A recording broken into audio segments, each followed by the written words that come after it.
नमस्कार दोस्तों, स्वागत है आप सभी का हमारे YouTube चैनल चाणक्य क्लासेज में। दोस्तों, हमने बायोलॉजी के पिछले चैप्टर में देखा जो पढ़ा था ओरिजिन ऑफ लाइफ, उसी लेक्चर को हम कंटिन्यू करेंगे यहाँ पे।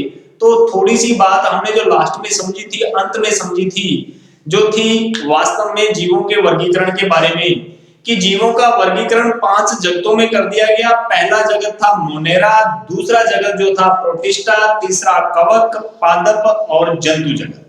पांचों जगत बांट दिए गए। समस्त जीवों को उन 5 जगतों में विभक्त कर दिया गया। उसके अलावा जो भी चीज बची, जो भी पदार्थ बचा, उसे कह दिया गया निर्जीव, यानी उनमें सजीवों जैसे लक्षण नहीं थे। तो हमने ये भी देखा था कि सजीवों में वास्तव में कौन से गुण थे, किन गुणों के कारण, किन लक्षणों के कारण उनको सजीव कहा जाता है। उनमें ना पाए जाने वाले गुणों के कारण बाकी बचे पदार्थों को क्या कह दिया जाता है? निर्जीव कह दिया जाता है। निर्जीवों के अंदर सजीवों वाले लक्षण बिल्कुल नहीं पाए जाते। तो निर्जीवों के भी वैसे कुछ लक्षण होते हैं, कुछ विशेष लक्षण होते हैं। तो 5 जगतों में जब सजीवों को बांट दिया गया, तो एक महोदय ऐसे थे जिनके अंदर दोनों ही गुण पाए जा रहे थे। मतलब सजीवों का भी गुण पाया जा रहा था, निर्जीवों का भी गुण पाए जा रहे थे। वो ऐसा बिहेव कर रहे थे कि एक निश्चित समय में वो सजीव थे और दूसरे समय में निर्जीव थे। और ऐसे महाशय थे विषाणु यानी वायरस। वर्तमान समय में भी एक वायरस, कोरोना जाति समूह का कोविड-19 जो है, उन्होंने पूरे विश्व स्तर पे, पेंडेमिक स्तर पे जो है आतंक मचाया हुआ है। तो निश्चित तौर पे वायरस से वैसे तो प्रत्येक व्यक्ति आज के टाइम पे अवगत है, लेकिन वास्तव में हमें जानना होगा इसकी संरचना, इसकी वास्तविक संरचना होती कैसी है। तो देखो दोस्तों, सबसे पहले हम ये जानेंगे कि वायरस को प्राप्त किसने किया। वायरस की खोज सबसे पहले किसने की? रूस के एक वनस्पति शास्त्री थे। कहां के? रूस के वनस्पति शास्त्री, नाम था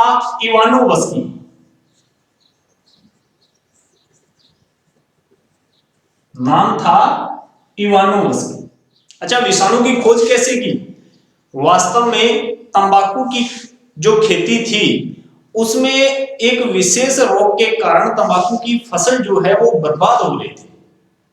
विद्वान उसका कारण जानने में जुटे हुए थे। इवानोवस्की ने पाया कि तंबाकू के पत्तों के ऊपर जो कारक है, जो रोग पाया जा रहा है, उसका वास्तविक कारक जो है वो क्या है? विषाणु। तो सबसे पहले विषाणु की खोज रसिया के वनस्पति शास्त्री इवानोवस्की ने 1892 में की। क्वेश्चन आपसे इसके बारे में पूछा जा सकता है दोस्तों, मोस्ट इंपोर्टेंट है, ध्यान में रखना। सन 1892 इवानोवस्की ने तंबाकू के पौधे पे सबसे पहले वायरस को प्राप्त किया था, मतलब इसकी खोज की थी। प्रयोगशाला में वायरस को क्रिस्टल के रूप में किसने प्राप्त किया? देखो, वायरस को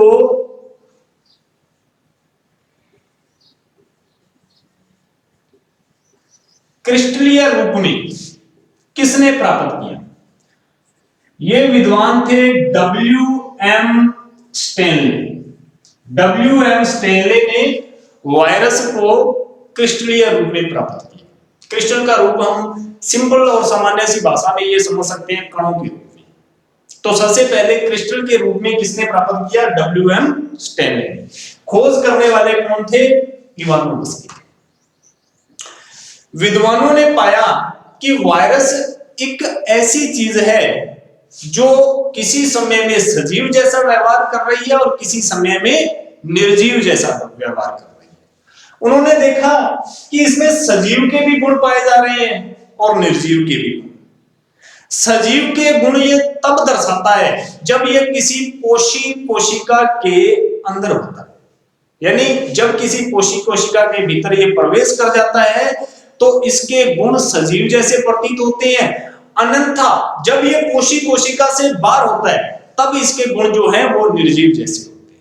विद्वानों का मत है कि वायरस करोड़ों वर्षों तक नमक के समान किसी भी शीशी में भर के रखा जा सकता है। ये किसी भी समय जैसे ही इसे कोई पोषी कोशिका मिलेगी, ये अपने जन्म जो गुण है उसे दर्शाना प्रारंभ करते हैं। तो सबसे पहले इसमें पाया जाने वाला सजीवों का गुण कौन सा है? देखो, सजीवों का एक प्रमुख गुण ये दर्शाता है, वो कौन सा? प्रजनन।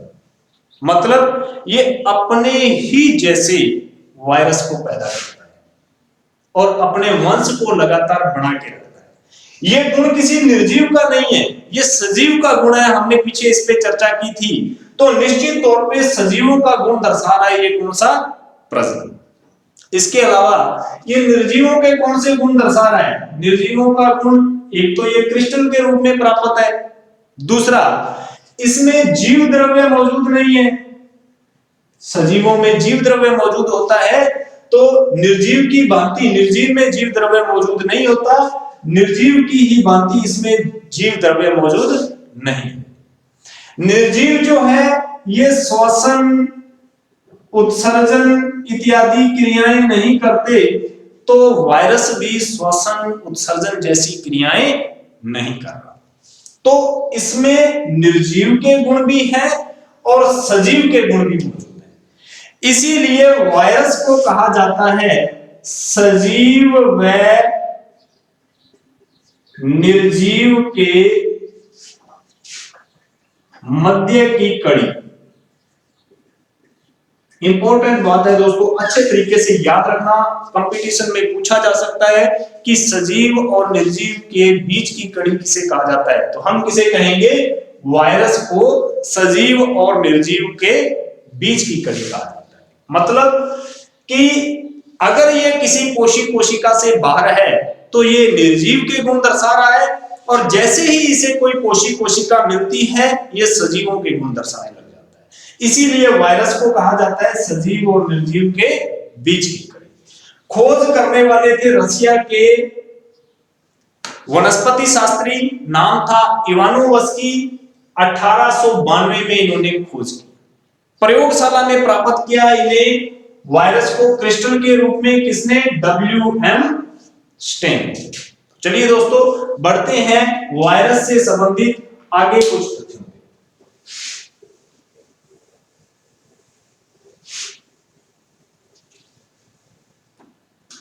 सबसे पहले दोस्तों सिंपल सी बात समझना, वायरस के बाहर का जो खोल है,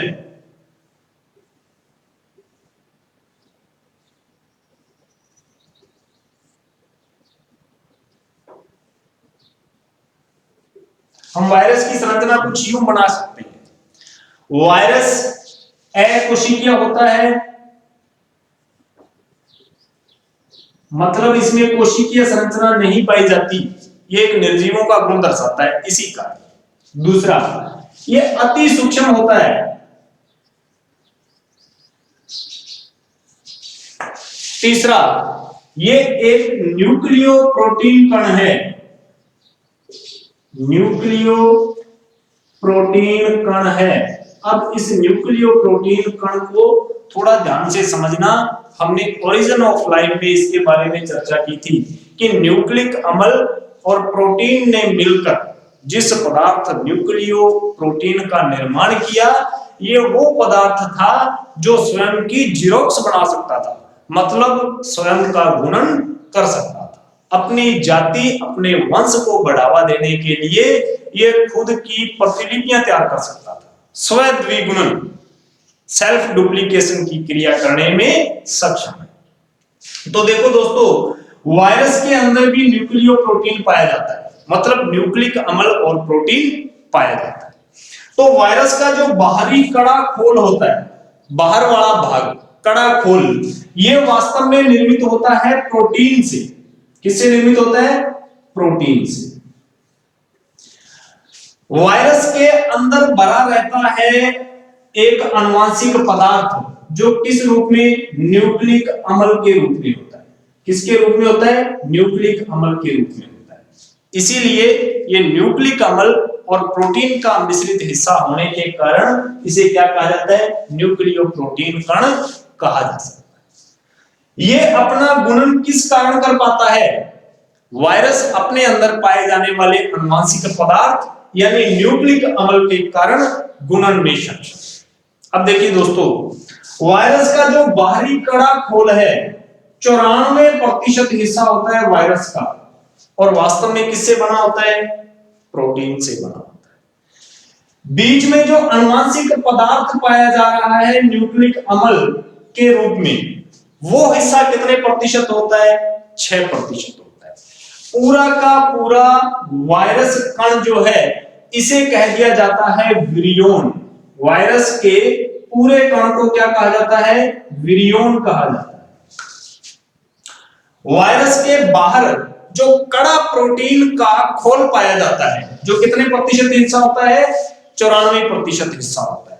इस कड़े खोल को कह दिया जाता है कैप्सिड। ये चीज ध्यान में रखना दोस्तों, वायरस के बाहर प्रोटीन का जो कड़ा खोल है उसे कहते हैं कैप्सिड, और वायरस के पूरे कण को क्या कह दिया जाता है?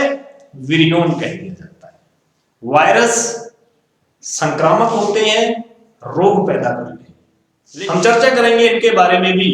तो सबसे पहले ये रोग पैदा करते हैं और खतरनाक भी होते हैं। किस वजह से होते हैं, इसका रीजन देखो दोस्तों। हमें पता है मानव शरीर और प्रत्येक जीव के शरीर में प्रोटीन की जो निर्माण में प्रोटीन की भूमिका अहम होती है। हमारे शरीर के अंदर विभिन्न प्रकार के अमीनो अम्ल जो हैं, इकाइयां जो हैं, बहुलक के रूप में प्रोटीन का निर्माण कर रही होती है।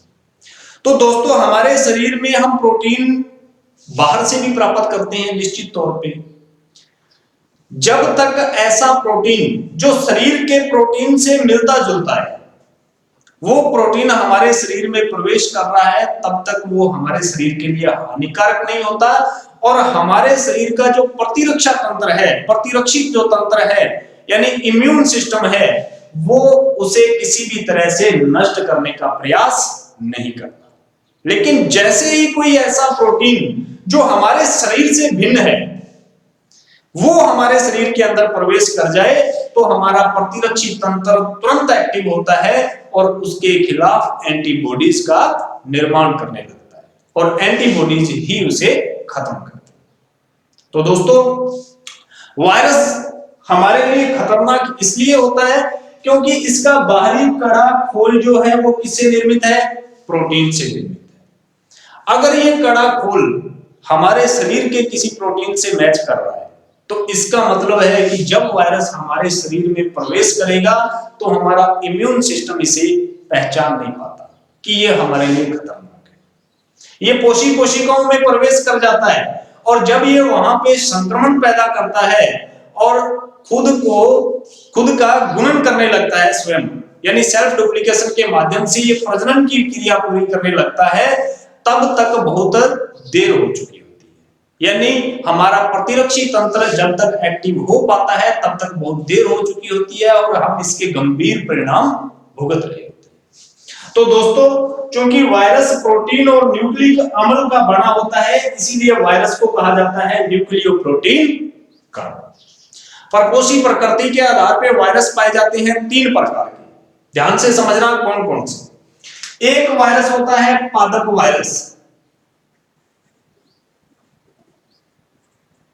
पादप वायरस के बारे में ध्यान से समझना, इसमें जो आनुवंशिक पदार्थ है यानी न्यूक्लिक अम्ल जो है ये आरएनए के रूप में पाया जाता है। किसके रूप में पाया जाता है? आरएनए के रूप में पाया जाता है। फॉर एग्जांपल ऐसे वायरस कौन से हो सकते हैं? TMV tobacco mosaic virus, YMV yellow mosaic virus. Ivanovsky ने तंबाकू के पौधों पे जो वायरस प्राप्त किया था वो वास्तव में टीएमवी वायरस था, यानी टोबैकम मोजेक वायरस था। ये चीज भी ध्यान रखना दोस्तों, परीक्षा की दृष्टि से अति महत्वपूर्ण है कि इवानोवस्की ने 1892 में जिस वायरस को सबसे पहले ज्ञात किया था वो कौन सा वायरस था? वो टीएमवी वायरस था।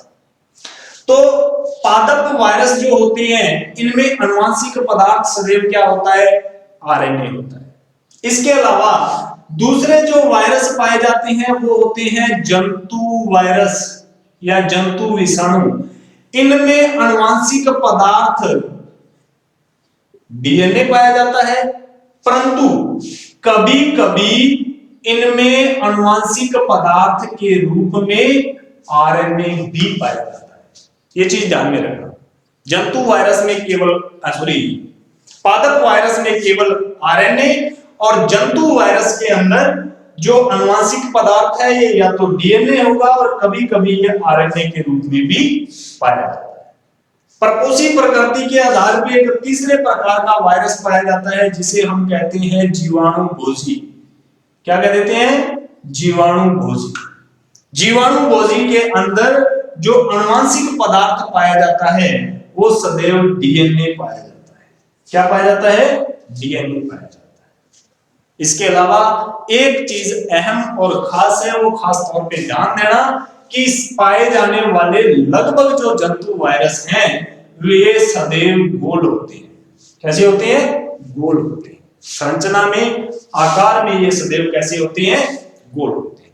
तो एक बार फिर से रिपीट कर दूं कि वायरस जो है अकोशिकीय है, अति सूक्ष्म है, न्यूक्लियो प्रोटीन कण है, मतलब न्यूक्लिक अम्ल और प्रोटीन का बना हुआ होता है। वायरस के पूरे कण को कह दिया जाता है विरियन। वायरस के बाहर जो कड़ा प्रोटीन का खोल पाया जाता है उसे क्या कहते हैं? कैप्सिड कहते हैं। वायरस का 94% हिस्सा बना होता है प्रोटीन का, और केवल मात्र 6% हिस्से में आनुवंशिक पदार्थ के रूप में क्या पाया जाता है? न्यूक्लिक अम्ल पाया जाता है। परपोषी प्रकृति के आधार पे वायरस होते हैं 3 प्रकार के। कौन कौन से? पहला पादप वायरस जिसमें आनुवंशिक पदार्थ आरएनए होता है। दूसरा जंतु वायरस जिसमें आनुवंशिक पदार्थ डीएनए होता है लेकिन कभी कभी आरएनए होता है। तीसरा जीवाणु भोजी जिसमें आनुवंशिक पदार्थ सदैव डीएनए के रूप में पाया जाता है। चलिए दोस्तों, हम इसके बाद समझते हैं एक अन्य चीज के बारे में। देखो, वायरस जो थे ये एक श्रेणी में इन्होंने आने से इनकार कर दिया, मतलब ये सजीवों के गुण नहीं दर्शा रहे थे, निर्जीवों के गुण भी पूर्ण रूप से नहीं दर्शा रहे थे। इन्होंने कहा कि जी हम हैं इनके बीच की कड़ी, है ना। तो क्या इसके अलावा भी कोई ऐसा अपवाद है जो सजीव और निर्जीव से अलग है? देखो ध्यान से, उसके बारे में एक अन्य चीज जिसे कहा जाता है वायरोइड्स।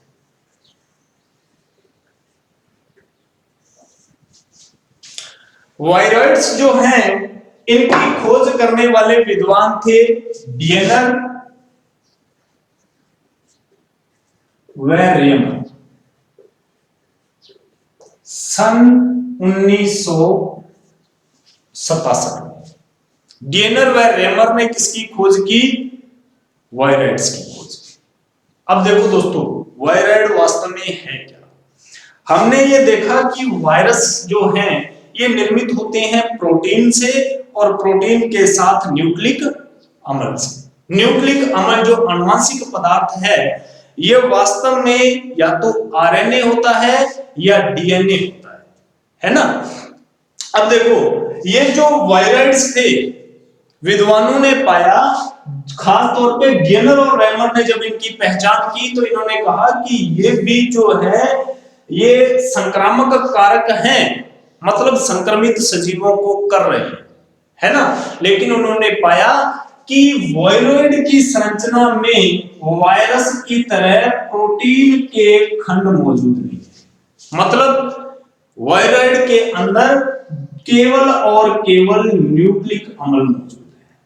मतलब डियनर और रेमर ने ये पाया कि न्यूक्लिक अम्ल के कुछ टुकड़े, कुछ खंड जो हैं वो संक्रामक कारकों का कार्य कर रहे हैं, और उन्होंने उसे क्या नाम दिया? वायरोइड्स नाम दिया। इसके कारण भी कुछ रोग पैदा हो रहे थे, है ना। कौन कौन से? देखो, आलू के अंदर एक रोग पाया जाता है तरकुकन। किसमें पाया जाता है? आलू के। इसके अलावा एक रोग और है, नारियल के अंदर पाया जाता है कदम कदम रोग। कौन सा रोग? कदम कदम। ये ऐसे रोग हैं, आलू में पाया जाने वाला तरकुकंद रोग और नारियल में पाया जाने वाला कदम कदम। इन दोनों का कारक कौन सा है? वायरॉइड्स इनके पीछे का कारक है, जो केवल और केवल न्यूक्लिक अम्ल के खंड हैं, और इनकी खोज करने वाले कौन थे? डीएनएल और रेनल। अच्छा दोस्तों, क्या और भी कुछ ऐसा है पदार्थ जो वास्तव में सजीव और निर्जीव से भिन्न है? एक चीज के बारे में हम और चर्चा करेंगे और फिर देखेंगे कि वास्तव में वो किस प्रकार से प्रभावित करता है।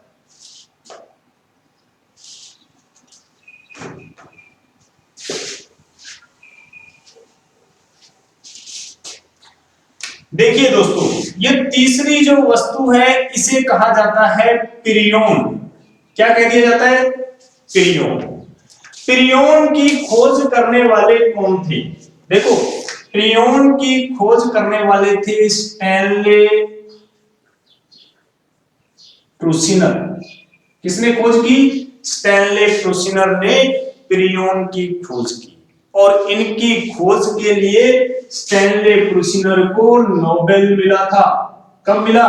सन 1997। किस वक्त? 1997 में पिरियॉन की खोज के लिए स्टैनले ट्रूसिनर को नोबेल पुरस्कार से नवाजा गया। वास्तव में क्या था? देखो, पिरियॉन्स वास्तव में क्या थे? हमने देखा कि वायरस के अंदर दो चीजें पाई जा रही हैं, एक तो प्रोटीन, दूसरा न्यूक्लिक अम्ल। ये उसके बाद हमने देखा कि जो वायरॉइड्स थे जिनकी खोज गियनर और रेमर ने की, उन्होंने बताया कि वायरॉइड के अंदर प्रोटीन नहीं है, केवल क्या है? न्यूक्लिक अम्ल की खान। लेकिन स्टैनले ट्रूसिनर ने पाया कि जो ये अदर चीज है इन दोनों से, विषाणु और वायरॉइड से, उन्होंने पाया कि वो वस्तु है पिरियॉन, और पिरियॉन केवल और केवल प्रोटीन के टुकड़े हैं, प्रोटीन के ही खंड हैं। लेकिन समस्या विद्वानों के आगे ये थी कि जब आनुवंशिक पदार्थ ही मौजूद नहीं है तो ये खुद की वृद्धि कैसे निश्चित कर रही हैं, जनन कैसे कर रही हैं, खुद का गुणन किस प्रकार से कर सकते हैं? क्योंकि गुणन करने के लिए आनुवंशिक पदार्थों का मौजूद होना अति आवश्यक था। लेकिन दोस्तों, ये बात आज भी विद्वानों के समक्ष एक प्रश्न चिन्ह ही है, वो इस चीज को हल नहीं कर पाए। मतलब उन्होंने कहा पिरियॉन्स वास्तव में ऐसी चीज हैं जो केवल प्रोटीन के खंड हैं, लेकिन संक्रामक कारक हैं, ये संक्रमण पैदा कर रहे हैं। तो पिरियॉन्स के बारे में ध्यान देना दोस्तों, पिरियॉन में केवल प्रोटीन पाया जाता है, वायरस के अंदर प्रोटीन और न्यूक्लिक अम्ल पाया जाता है, इसके अलावा वायरॉइड्स के अंदर केवल न्यूक्लिक अम्ल पाया जाता है। अब पिरियॉन्स के कारण होने वाले रोगों के बारे में अगर चर्चा करें तो भेड़ों के अंदर एक रोग पाया जाता है,